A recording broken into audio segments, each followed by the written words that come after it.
Mic set மதுரையிலேருந்து வந்து போட்டிருக்காங்க. நான் பாவம் 2 நாளில் பிள்ளைய முகம் பூரா வாடி அம்புட்டு பாருங்க. யாரும் கிளை இழந்து போச்சு. மதுரையிலேருந்து அம்புட்டு செல்வம் செழிப்பாக இருக்கும். வையாத்துல தண்ணி போன மாதிரி மூஞ்சி கூட அரண்டு போய் கிடக்கு. பயப்படாது, அதெல்லாம் யாம் இருக்க பயமே. அப்படி கும்பிடுக்கிறேன்னா இப்படித்தான் 1-2 கரை வந்து மாட்டத்தான் செய்யும். எனக்கெல்லாம் மேலூர் ஜோசியர் கரெக்டாக சொன்னாரியா, நீ எந்த ஊர் நாடகத்துக்கு போனாலும் உனக்கு 7 சத்தியமாக நடக்கணும்னா நான் எங்கே போனாலும் 4 சித்திக்காய் வந்து மாட்டிடும். ஆனால் இங்கே அந்த பஞ்சாயத்தில் எனக்கு ஐயா தான் பொறுப்பு. அவரை கும்பிட்டுறது நான் ஐயா.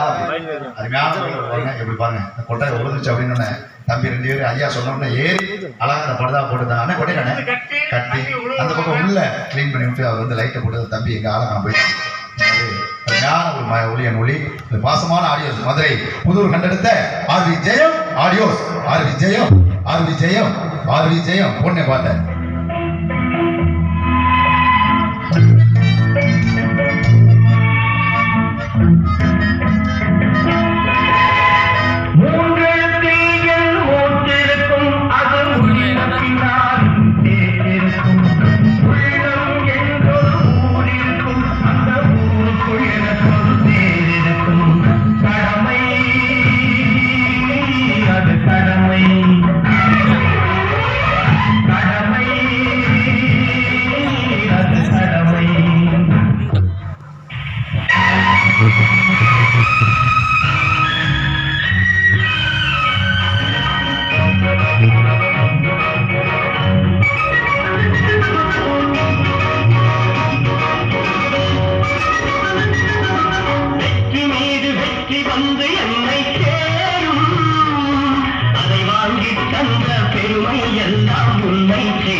அருமையான ஒளியன் ஒளி ஓனர் நீங்கண்ணே.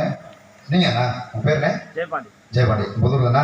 அருமையான மைக் செட் உண்மையாகவே அருமையான ஒரு ஒளி. எங்களது ஆர்வி ஜெயம் புதூர் கண்டெடுத்த ஆர்வி ஜெயம் அன்பு அண்ணன் ஜெயபாண்டி அவர்களுக்கும் அதில் பணிபுரியும் அன்பு உள்ளங்களுக்கும் அன்பு நண்பர்கள் அத்தனை பேருக்கும் எங்களுக்கு கலைக்குழு சார்பாக நன்றியை தெரிவித்துக் கொண்டு இந்த மைக் செட்டை வந்து நான் எல்லாருக்கும் பெருமையாக சொல்லுவேன். காரணம் என்ன தெரியுமா? உண்மையாகவே நீங்கள் யாரும் தப்பாக நினைக்காதீங்கன்னு அந்த தம்பி கூட கோவப்பட்டேன்னு சொல்ல கோவம் இல்லை. உண்மையாகவே ஏன் மைக் செட்டை குறை சொல்ல மாட்டேன்னா, நல்லாவே இல்லைனாலும் அவங்க குறை சொல்லக்கூடாது. என்ன காரணம் தெரியுமா?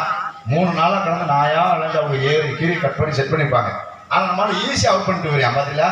நம்ம ஆளுக்கு 3 விஷயம் தான் தெரியும். ஆனால் மைசூர்காரன் நினைப்பாங்க எல்லா விஷயமும் நாடகக்காரர்களுக்கு தெரியும் கொடுக்கணும். அதெல்லாம் ஒன்றும் கிடையாது. நீங்கள் நம்பாதீங்க. வந்தோடனே நம்ம ஆளு சொல்கிற முதல் வார்த்தை தெரியுமாண்ணே, பேச வைங்க, ஷார்ப் வைங்க, கொஞ்சம் இந்த கேக்கு கொஞ்சம் வைங்க அப்படின்னா அந்த 3 தான் தெரியும். முண்டை எதை எத்தனாலும் உனக்கு தெரியாது. எதுங்க அப்படி பெருமைக்காக சொல்லிக்கிறது.